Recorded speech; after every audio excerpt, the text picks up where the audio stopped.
Malawi, a landlocked country in the southeast of Africa. A third of the country contains Lake Malawi. And at the south end of the lake lies Lake Malawi National Park. I kayaked around one of the islands within the park called Mumbo.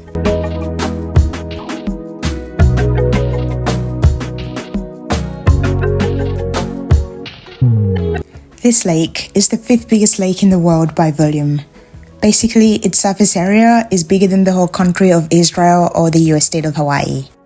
Within the lake, there are over 1,000 fish species. Nearly all of them are endemic. As a result, this area was declared a national park for wildlife conservation in 1980. The national park covers some of the mainland and part of the lake. Lake Malawi National Park is the first ever freshwater national park in the world and the only aquatic national park in Malawi. The water is not salty, and if purified, it can be used for consumption. The water is very clear because this is a meromictic lake. This means the lake's layers of water do not mix.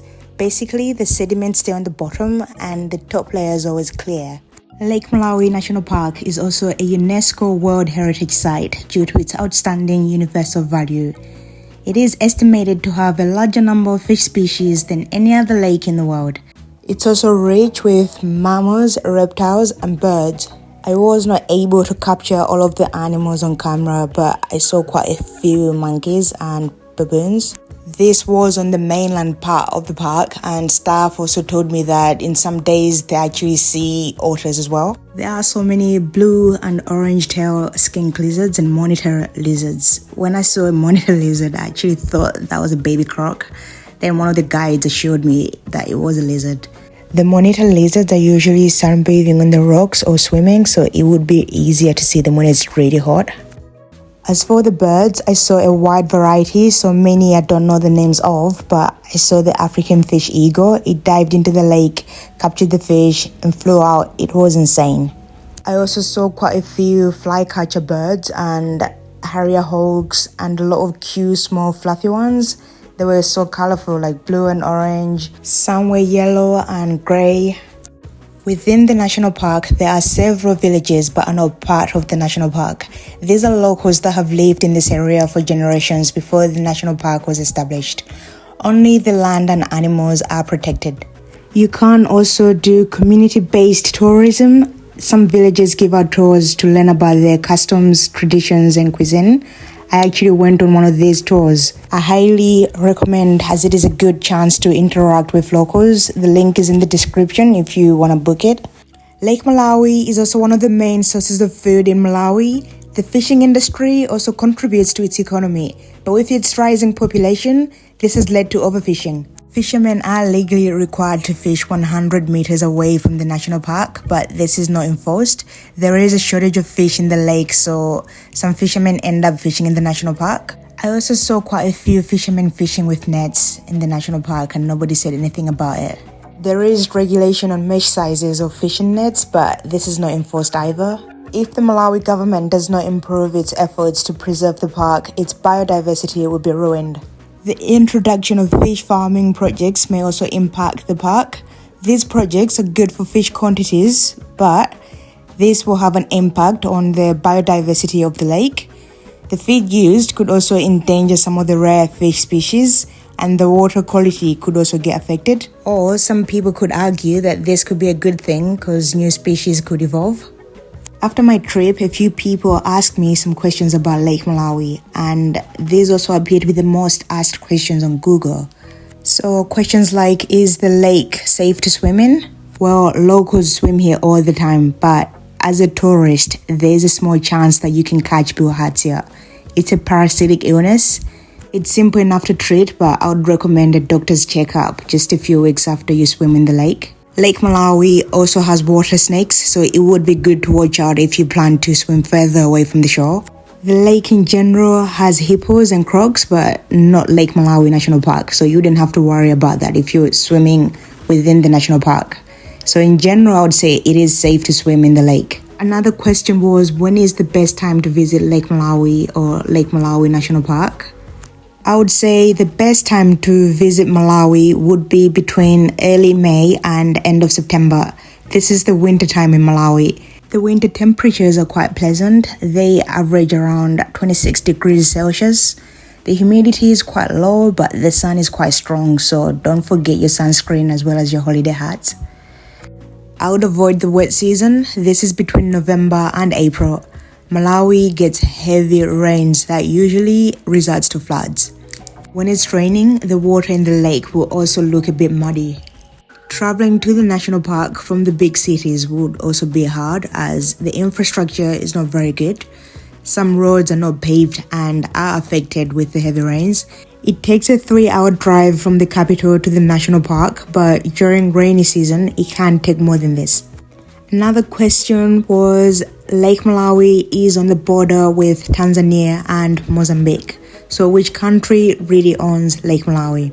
Well, according to me, a Malawian, Lake Malawi is Malawi's territory, full stop.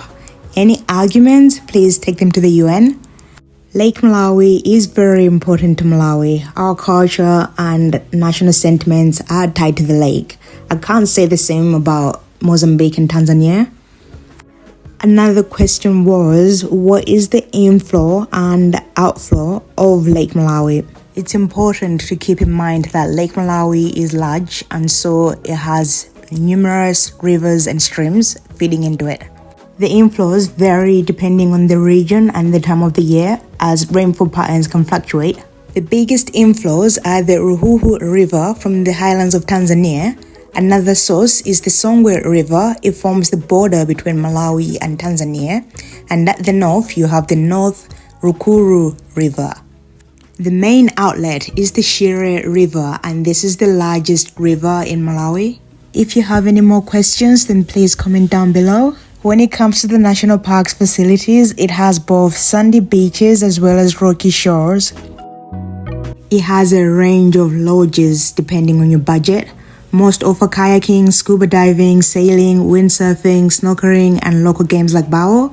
I stayed at the Mumbo Island Lodge. It's on this island I kayaked around. They offer all of these activities and gear. Lessons and guides are also available.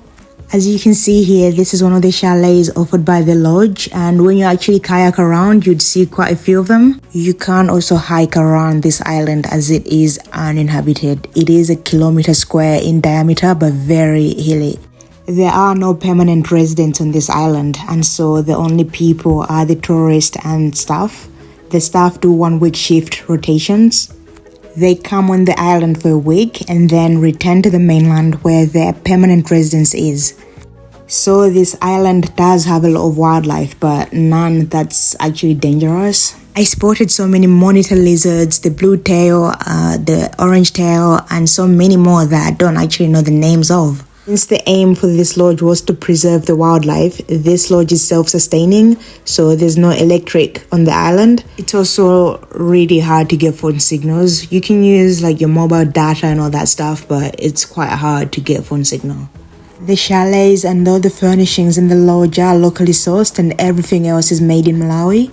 Full catering is available, but you can also bring your own food or hire a chef, or you can be your own chef. This is a great remote, environmentally conscious lodge. It offers opportunities to learn about the local plants and animals.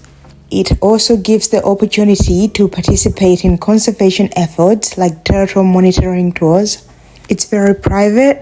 The lodge only accommodates up to 14 people at a time, so there are no queues for any activities. Not all boats are authorized to dock on the island. It's only exclusive to staff and tourists staying on the lodge.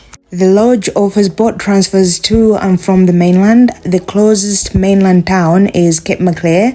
It's about a 40-minute boat ride from Cape Maclear to the island. The lodge also provides airport shuttles from the big airports like Lilongwe International Airport and Blantyre Airport. If you are interested in booking this lodge, I've included a link in the description. There are other similar options to this lodge on the mainland, so please do not limit yourself to one. Do proper research and choose the one that's best for you. Anyway, thank you very much for watching. Please comment down below and tell me what you think. Would you like to visit Lake Malawi National Park? Would you stay on Mumbo Island? Please like, share and subscribe for more videos on Malawi. I've also included my socials in the description. Thank you. Bye bye.